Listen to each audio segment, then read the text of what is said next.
Welcome to Love Infidelity Story. Sometimes, love breaks us in ways that silence never can. My name is Alyssa, and this is the story of the moment I realized what I meant to him. The night I walked out bare soul, bare heart.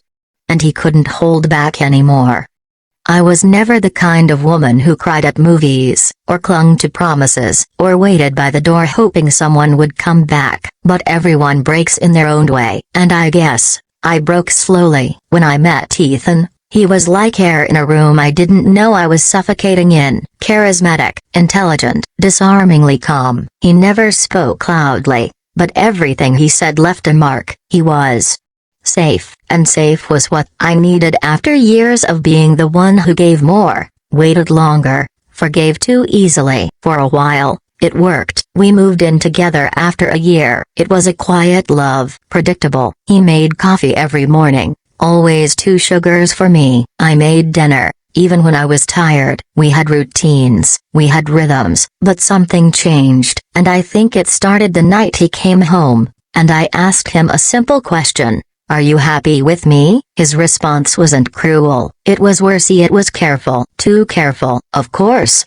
he said, not meeting my eyes. Why wouldn't I be? Why wouldn't he be? It echoed in my head for days. I started noticing things as small at first. The phone turned face down more often. The smiles that no longer reached his eyes. How he touched me like he was checking a box, not reaching for something real. But I didn't want to believe it, so I told myself stories, that he was stressed, that I was being paranoid, that some silences were just comfortable. The lie worked a broken bar until it didn't. One night, I came home late from work. I had planned a surprise. He made his favorite meal, wore that deep red dress he once said I looked dangerous in. I even lit candles, and he walked in, late, eyes tired, phone in hand. He didn't notice the food, didn't notice the dress, didn't even notice the music I had quietly playing in the background. Our song. Sorry, work was crazy, he mumbled,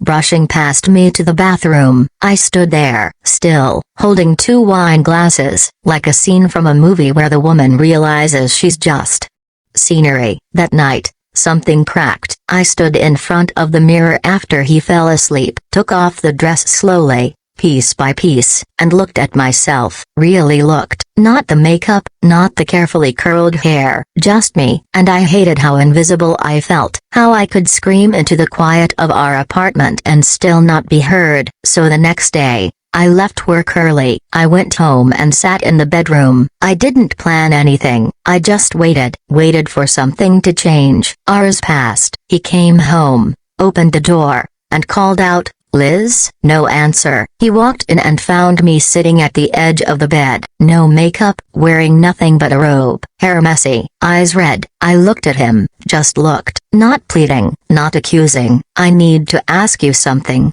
I said softly. He froze. "If I disappeared tomorrow, a broken bar, would you miss me? Or just the convenience of me?" He blinked, but didn't speak. So I stood, and I let the robe fall, bare, not for seduction, not for attention, but for truth, because in that moment, I needed him to see all of me, not just the body, but the heartbreak, the fatigue, the loneliness that had been quietly eating me alive while he scrolled through his phone every night beside me. I walked out bare. I whispered, "Not just like this, but emotionally, spiritually." Every night, I strip myself down trying to reach you, and you look right through me. That's when it happened. He cracked. It was like something inside him snapped open. He stepped forward, his voice shaking. "Don't," he said, barely above a whisper. "Don't say I don't see you. I see you too much. That's the problem." I wasn't ready for that. "What does that mean?" I asked, chest tight. He ran a hand through his hair, pacing. "I've been holding back," he admitted, "because I didn't want to mess this up, because you a broken bar. You made me feel things I didn't know how to handle, because I've never had something this good, and I didn't know what to do with it." "You've been withholding," I said, almost laughing bitterly. "Love isn't something you hold like a poker hand, Ethan." He looked at me, and I saw it in the raw, terrified boy behind the man. "I was scared," he said. "Scared of needing you too much, of showing up completely and finding out it wasn't enough, so I stayed halfway in, half safe. The silence that followed was louder than any fight we'd ever had. Finally, I said, "I don't want halfway anymore. I'm either all of it, or I'm nothing." His hands trembled. He stepped closer, and he finally reached out, not for my body, but for my heart. He cupped my face like it was something sacred, eyes wet. "I see you, Alyssa. I always did, but I didn't know how to love someone who wasn't going to leave first. And now," he didn't hesitate, "now I'm terrified, but I'd rather love you recklessly than keep pretending I don't feel everything when I look at you." That night, he held me like a man who had almost lost something precious, and I cried for everything we had ignored, avoided, silenced, for the version of me who waited for breadcrumbs when she deserved the feast.